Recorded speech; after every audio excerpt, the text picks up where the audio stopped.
Përshëndetje të nderuar miqtë e mi real dhe virtual, ndjekësit e mi këtu në rrjetet sociale në Facebook dhe Instagram. Këto ditë kemi parë që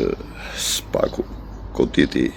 një dy grupe të strukturuara, kriminale si që i quajnë ata, që ishin biznesmen të fuqishëm dhe ishin pranë Ramës, me të cilin kam bërë shumë punëra. Akuzohen për trafik ndërkombëtar të lëndëve narkotike. Duhet thënë që lëndët narkotike trafikohen në përgjithësi me lejë, po ka dhe peshë që dalin nga rjeta dhe punojnë për hesab të tyre. Për Shqipërinë është lënë me Ramën nga shërbimet sekrete, sidomos Mossad, CIA, MI6, Gladio, që është shërbimi sekret i NATO-s, po dhe Permindex, që është shërbimi sekret i bankerëve, kryesisht i familjes Rothschild, që është një nga shërbimet sekrete më sofistikuara në botë, ose më sofistikuari, kanë rënë dakord që shqiptarët të largohen nga Shqipëria dhe të punojnë në këto vendet ku ta kanë kontroll më shumë, me përjashtim ndoshta të Gjermanisë, që se kontrollojnë plotësisht, po në Angli, në vendet tjera, ka intolerancë me sa duket për shqiptarët. Dhe shqiptarët kanë bërë shumë para. Dhe kjo është arsyeja pse joshen të gjithë të rinjt dhe duan të ikin të punojnë. Por njëkohësisht shqiptarët kanë bërë dhe shumë vite burg, ata që s'kan ditur ta hedhin ballen mirë sipas muzikës. Mirë po, përveç kësaj, Ramën e kanë lejuar me disa marifete që të krijojë të ardhuran përmjet trafikut, tranzitit të drogës, nga perëndimin në lindje dhe nga lindja në perëndim, i heroinës dhe i kokainës kryesisht. Dhe nga kjo kanë fituar një grup i vogël njerëzish, të cilët i kanë derdhur paratë e tyre në investimet të brendshme publike, ose një pjesë të madhe i kanë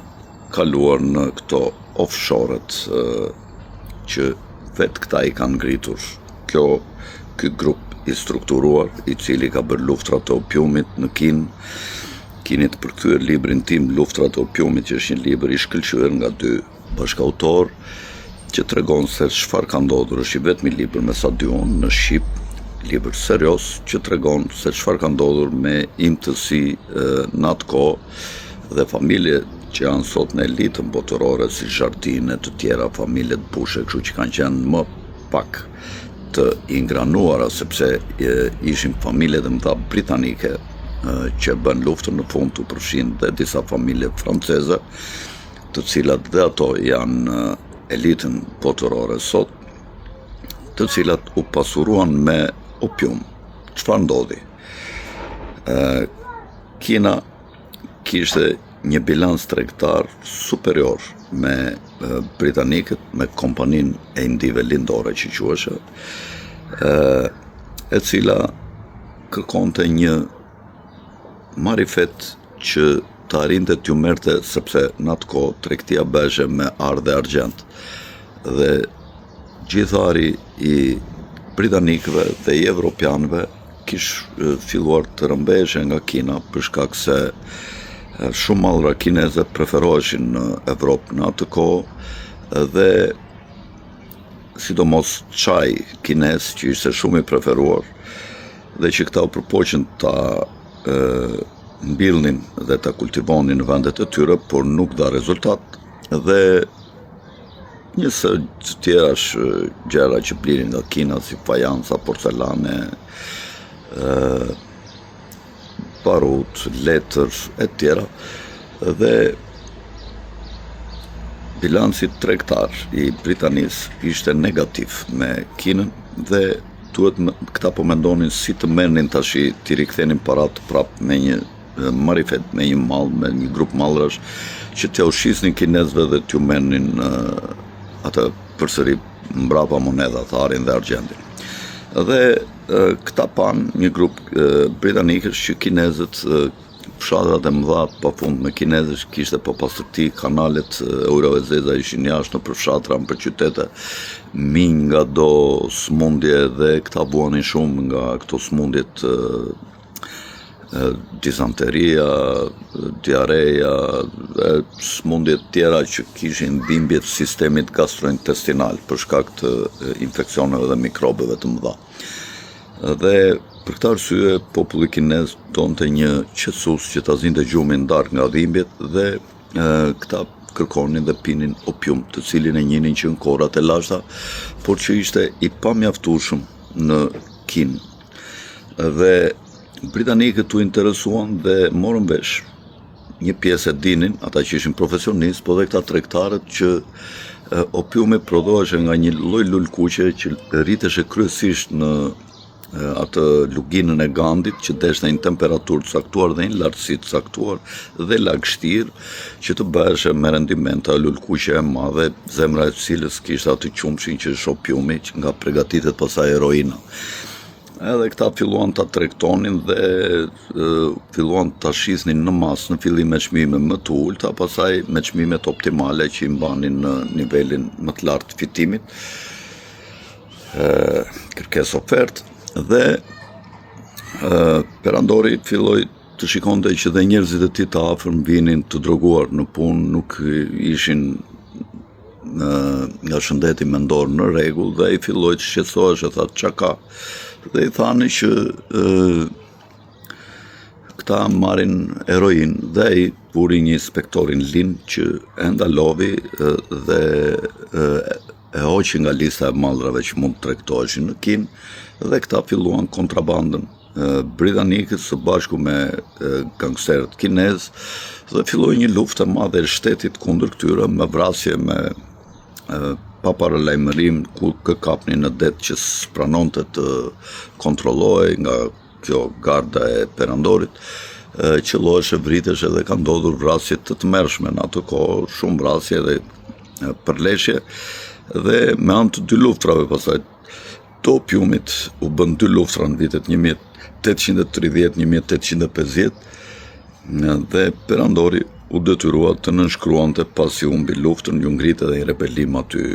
komunistësh në atë kohë dhe britanikët nuk donin të lejonin të vendoseshe komunizmi fuqia e punëtorëve dhe nuk e përmbysën perandorin, vetëm e detyruan pasi i kapën gjitha ato institucionet ja pushtuan, i dogjen dhe atë pallatin personal dimrit që ishte një mrekulli, thonë në atë kohë, dhe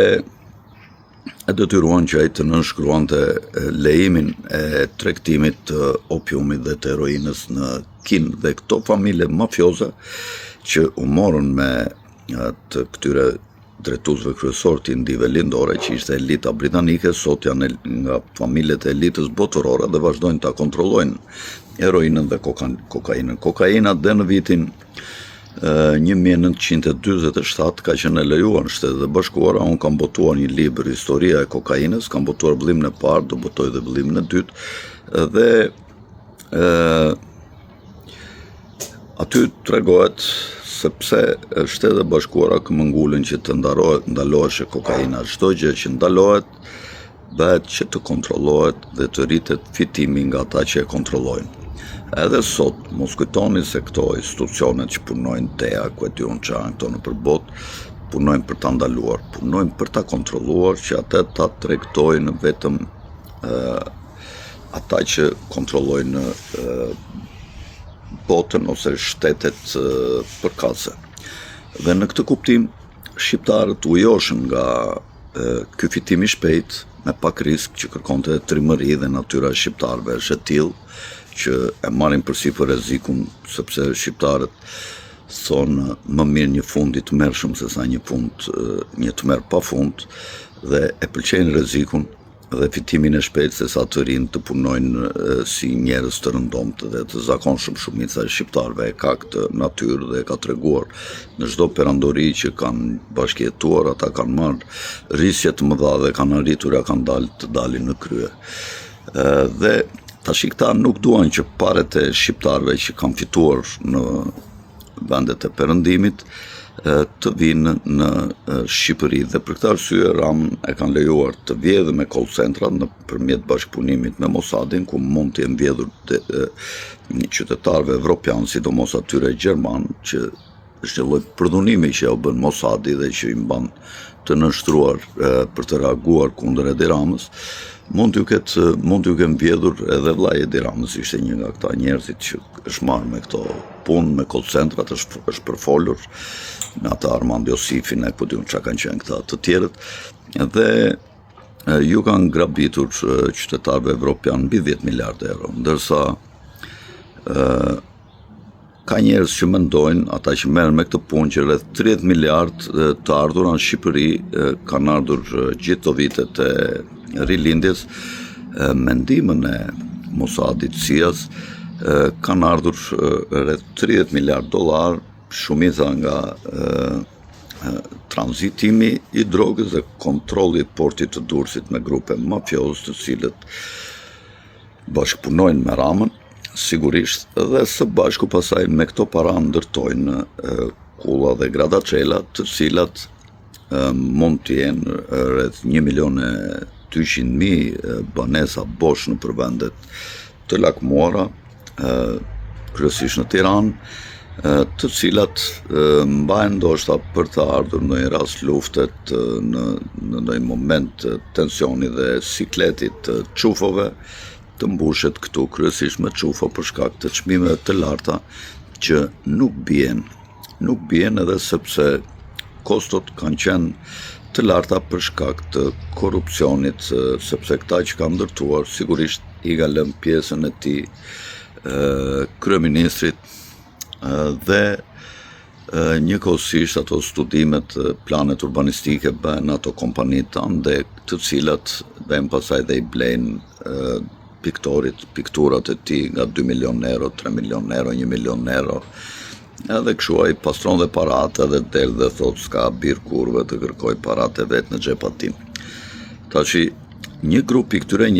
Rama tashi punon, i ka përzgjedhur bashkëpunëtorët e vet, të cilët ja ka prezantuar dhe këtyre të komitetit 300, nëse mund t'i quajmë kështu, këtyre që duan të vinë të investojnë shumë në Shqipëri. Dhe problem tash në Shqipëri sigurisht që janë biznesmen të tjerë të fuqishëm, qoftë ata që një pjesë të madhe të pasurisë e kanë bërë me lojrat e biznesit të ndershme të rregullta, dhe qoftë edhe mund të jenë përzier edhe në këto trafiqet. Unë se di dhe s'mund të flas për këtë, se nuk kam fakte në dorë që të flas. Por ta çufot janë shumë të shqetësuar nga këta lloj njerëzish të fuqishëm në Shqipëri, dhe duan që kur të vinë ta gjejnë terrenin bosh dhe të jenë ata në krye të komandës dhe popullit shqiptar të javën çizmën në fyt, dhe ata shfrytzuan dhe këto protestat e fundit, dhe emrat që u përfolën në publik u goditën pikërisht në këtë moment, dhe duket sikur ka një orkestrim nga Mossadi, i cili nëpërmjet amerikanëve, po ndoshta edhe vetë drejt për drejt, kontrollon shikun. Ata i mbajnë atje, i kanë punonjë tonë partnerët tanë. Partnerët di kush quhet juve, partnerët quhen në seks, e kanë partner. Partner është ajo që ta ipën. Dhe këta i kam partner në shik, i kam partner në spak, i kam partner. Çfarë duan këta partner në spak e në shik? Çfarë duan? Pagat gjitha i paguajnë shqiptarët nga buxheti i tyre, ata të shohin punën e tyre, s'kan punë pse ty në institucionet shqiptare. Mirë po, njerëz të mbaruar që nga kryeministri e me radhë. Dhe doja të thoja që kjo protesta u shfrytëzua dhe për këtë që Rama në urdhrin e Mossadit të eliminoj gjithë njerëzit e fuqishëm që janë në Shqipëri dhe t'ja u lërë qufove terrenin pa shqiptar të fuqishëm. Nuk marr këtu përsipër të them nëse ka bërë mirë apo ka bërë keq dhe bilanci është pozitiv apo negativ nga këto goditjet, por thjesht bëra një panoram të situatës si e mendoj unë këtë moment goditje, ose për disa është goditje, për disa është fillimi i goditjes, duke ju gjetur çfarë do lloj problemi. Të shohim deri ku do vazhdojnë në këto goditjet kundër njerëzve më të fuqishëm që janë sot në Shqipëri, por që s'kan lidhje me çufot. Unë atë të thako, miru pafshim.